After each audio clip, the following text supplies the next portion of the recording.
ಮಹಾಶಿವರಾತ್ರಿಯ ನಿಮಿತ್ತ ಫೆಬ್ರವರಿ 15ರಂದು ಪಂಚಕ್ಷೇತ್ರಗಳಲ್ಲೊಂದಾದ ಧಾರೇಶ್ವರದ ಸನ್ನಿಧಿಯಿಂದ ದಕ್ಷಿಣ ಕಾಶಿ ಎಂದೇ ಪ್ರಸಿದ್ಧವಾದ ಗೋಕರ್ಣದವರೆಗೆ ಶ್ರೀ ಶಂಕರಾಚಾರ್ಯರು ಕ್ರಮಿಸಿದ ದಾರಿಯಲ್ಲೇ ಪಾದಯಾತ್ರೆ ನಡೆಸಲಾಗುವುದು ಎಂದು ಯುಗಾದಿ ಉತ್ಸವ ಸಮಿತಿಯ ಸಂಚಾಲಕ ಮುರಳೀಧರ ಪ್ರಭು ತಿಳಿಸಿದರು.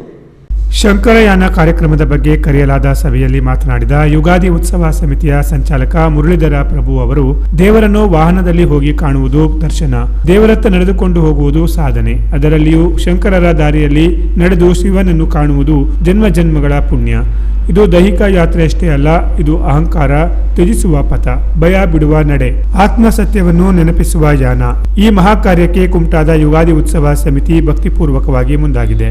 ನಮ್ಮ ಹೆಜ್ಜೆಯೊಂದಿಗೆ ನಿಮ್ಮ ಹೆಜ್ಜೆ ಬೆಸೆಯಬೇಕಿದೆ. ನಾವೆಲ್ಲ ಜೊತೆಯಾಗಿ ಶಂಕರರು ಕ್ರಮಿಸಿದ ದಾರಿಯಲ್ಲಿ ಕ್ರಮಿಸಿ ಮಹಾಕಾಲನು ಶಂಕರನ ದಿವ್ಯ ಚೇತನವು ಎನಿಸಿದ ಆತ್ಮಲಿಂಗದ ಮಹಾ ಸನ್ನಿಧಾನವನ್ನ ಸೇರಬೇಕಿದೆ. ಫೆಬ್ರವರಿ 15ರಂದು ಬೆಳಿಗ್ಗೆ 7 ಗಂಟೆಗೆ ಧಾರೇಶ್ವರದ ದಾರಾನಾಥ ದೇವಾಲಯದಿಂದ ಶಿವ ದರ್ಶನ ಅಭಿಷೇಕ ಸಂಪನ್ನಗೊಳಿಸಿ ಕುಮಟಾದತ್ತ ಪಯಣ ಮಾಡುವುದು. ಕುಮಟಾದ ಕುಂಬೇಶ್ವರನ ದರ್ಶನ ಪಡೆದು ಕುಮಟಾದ ಚಿತ್ರಗಿ ಹೊಲನಗದ್ದೆ ಬಾಡ ದೇವಾಲಯಕ್ಕೆ ತೆರಳಿ ವಿಶ್ರಾಂತಿ ಪಡೆಯುವುದು. ನಂತರ ಅದೇ ಮಾರ್ಗದಲ್ಲಿ ಕಾಗಾಲ ತಲುಪುವುದು.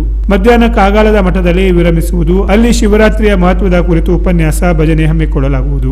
ಸಂಜೆ ಕಾಗಾಲದಿಂದ ಹೊರಟು ಅಘನಾಶಿನಿಯನ್ನ ಬಾರ್ಜ್ ಮೂಲಕ ದಾಟಿ ತದ್ದಡಿಯ ಮುಖಾಂತರ ಶಂಕರಾಚಾರ್ಯರು ತಲುಪಿದ ಅಹಿಚಿತ್ರ ತಲುಪುವುದು. ನಂತರ ಅಲ್ಲಿಂದ ಅಶೋಕೆಯ ಶ್ರೀ ಮಲ್ಲಿಕಾರ್ಜುನ ಸನ್ನಿಧಿಯ ದರ್ಶನ ಪಡೆದು ಅಶೋಕೆಯಲ್ಲಿ ಲಘು ಫಲಾಹಾರ ಮುಗಿಸಿ ಕೋಟಿ ತೀರ್ಥದ ಮೂಲಕ ಮಹಾಬಲೇಶ್ವರ ಸನ್ನಿಧಿಯತ್ತ ಪಯಣ ಮಾಡಿ ಆತ್ಮಲಿಂಗದ ದರ್ಶನ ಪಡೆದು ಅಭಿಷೇಕ ಮುಗಿಸಿ ಗೋಕರ್ಣದಿಂದ ಧಾರೇಶ್ವರಕ್ಕೆ ವಾಹನದ ಮೂಲಕ ಮರು ಪ್ರಯಾಣ ಮಾಡುವುದಾಗಿ ನಿರ್ಣಯಿಸಲಾಗಿದೆ.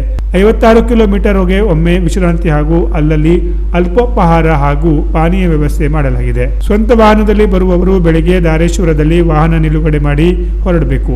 ರಾತ್ರಿ ಗೋಕರ್ಣದಿಂದ ವಾಹನದ ಮೂಲಕ ಧಾರೇಶ್ವರಕ್ಕೆ ತಲುಪಿಸಲಾಗುವುದು.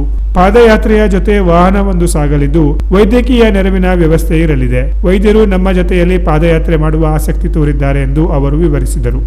ಕುಮಟಾದವರು ಈ ವರ್ಷ ಒಂದು ಹೊಸ ಪವಿತ್ರ ಕಾರ್ಯಕ್ಕೆ ಮುನ್ನುಡಿ ಬರೀತಾ ಇದ್ದಾರೆ. ನಮ್ಮ ತಾಲೂಕಿನಲ್ಲಿರುವ 2 ಶಿವಕ್ಷೇತ್ರಗಳು, ಧಾರೇಶ್ವರದ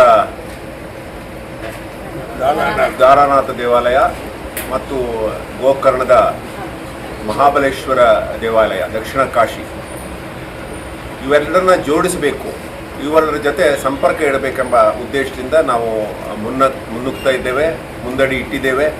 ಅದು ಕೂಡ ಆದಿಶಂಕರಾಚಾರ್ಯರು ನಡೆದ ದಾರಿಯಲ್ಲೇ ನಡೆದು ಅದರ ಒಂದು ಅನುಭವವನ್ನು ಪಡೆಯಬೇಕು ಅಂಥೇಳಿ ಶಿವರಾತ್ರಿಯ ದಿವಸ, ಆ ಪವಿತ್ರ ದಿವಸ ಒಂದು ನಮ್ಮ ನಡಿಗೆಯ ಮೂಲಕ ಶಿವನ ಧ್ಯಾನ ಮಾಡುತ್ತಾ ನಡಿಗೆಯ ಮೂಲಕ ಹೋಗ್ಬೇಕಂತ ನಿರ್ಧರಿಸಿದ್ದೇವೆ. ನಮ್ಮೆಲ್ಲ ಕಾರ್ಯಕರ್ತರು, ಹಿಂದೂ ಸಮಾಜ ಬಾಂಧವರು ಇದು ನಮ್ಮ ಜೊತೆ ಆವತ್ತು ಸೇರಿಕೊಳ್ಳಬೇಕು.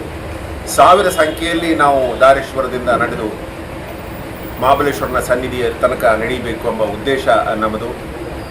ಶಿವ ಸ್ತೋತ್ರ ಮಾಡುತ್ತಾ, ಶಿವ ಧ್ಯಾನ ಮಾಡುತ್ತಾ ಹೋಗಬೇಕು.